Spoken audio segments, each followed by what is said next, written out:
ప్రభునందు ప్రియమైన శ్రోతలకు వందనములు. ఈ పోడ్కాస్ట్ కార్యక్రమం నాకు స్వాగతం. మీ అందరి కొరకు ఈ కార్యక్రమమును ప్రసారం చేయుచున్నాం. విని దైవాశీస్సులు పొందుకోగలరు. ప్రభునందు నా ప్రియమైన దేవుని బిడ్డలారా, మీకందరికీ మరొకసారి ప్రేమతో వందనములు తెలియజేస్తూ ఉన్నాను. ఈరోజు మన యొక్క అంశము do not be afraid, you will not be put to same. కదండి, భయపడకు, నీకు అవమానము కలగదు. దేవుడు తన బిడ్డలను ఎప్పుడు కూడాను ఆయన తక్కువ స్థితిలో ఉంచేటటువంటి దేవుడు కాడు. ఆయన మనలను తలగా ఉంచేటటువంటి దేవుడే కానీ తోకగా ఉంచేటటువంటి దేవుడు కాడు. He never put under his children. మనలను మరి తక్కువ స్థితిలో ఉంచేటటువంటి దేవుడు కాడు. ఎక్కువ స్థితిలో, హెచ్చైన స్థితిలో ఉంచేటటువంటి దేవుడు. ఎందుకంటే మన దేవుడు అందరికంటే, అన్నింటికంటే కదండి గొప్పవాడు. కాబట్టి తన బిడ్డలమైనటువంటి మనలను కూడాను అంత ఉన్నతమైన స్థితిలో ఉంచేటటువంటి దేవుడు. కాబట్టి మనము ఎందుకు అధైర్యపడాలి? భయపడకుండా కదండి ధైర్యంతో నీవు నేను ముందుకు సాగవలసిన వారమై ఉన్నాం. యెషయా గ్రంథం 54:3 కుడివైపునకైనను ఎడమవైపునకును నీవు వ్యాపించదువు. కుడివైపునకు ఎడమవైపునకు మనలను వ్యాపింపచేసేటటువంటి దేవుడు. నీ సంతానము అన్యజనుల దేశమును స్వాధీనపరచుకొనుచు పాడైన పట్టణములను నివాస స్థలముగాను చేయును. 4వ అంటాడు, భయపడకుము, నీవు సిగ్గుపడనక్కర్లేదు కదా. అవమానపడకు అనేది మన యొక్క అంశము.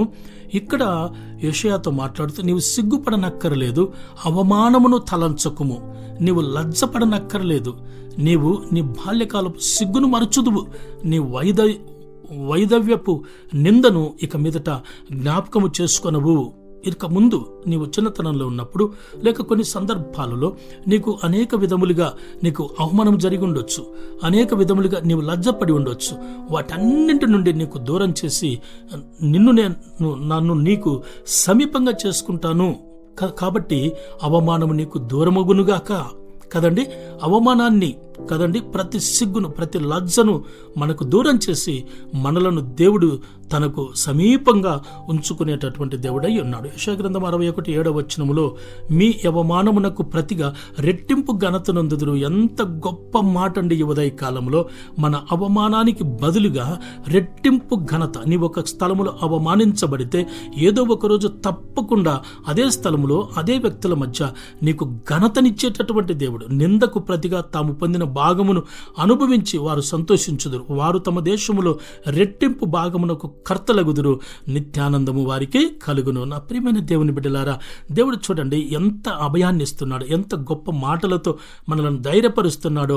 అవమానముతో, లజ్జతో, సిగ్గుతో తన బిడ్డలమైనటువంటి మనము ఆ దిశగా మనము ముందుకు సాగేటప్పుడు దేవుడు మన పక్షమున మనతో ఉంటూ మన సిగ్గును, మన అవమానమును కదండి, మన యొక్క ప్రతి నిందను కూడా తొలగించి మనలను గొప్ప స్థితిలో, గొప్ప స్థానంలో ఉంచి నడిపించేటటువంటి దేవుడై ఉన్నాడు. అటువంటి కృప దేవాది దేవుడు నీకు అనుగ్రహించునుగాక. ఆమేన్. ఈ కార్యక్రమమును గూర్చి మీ సలహాలు మరియు మీ ప్రార్థనా అవసరతల కొరకు మమ్మను సంప్రదించవలసిన మా ఫోన్ నంబర్ 9485585039 మరియు ఈమెయిల్ ఐడి info@fibaonline.org. మా ఫోన్ నంబర్ మరొకసారి 9480585039. Email ID info@fibaonline.org.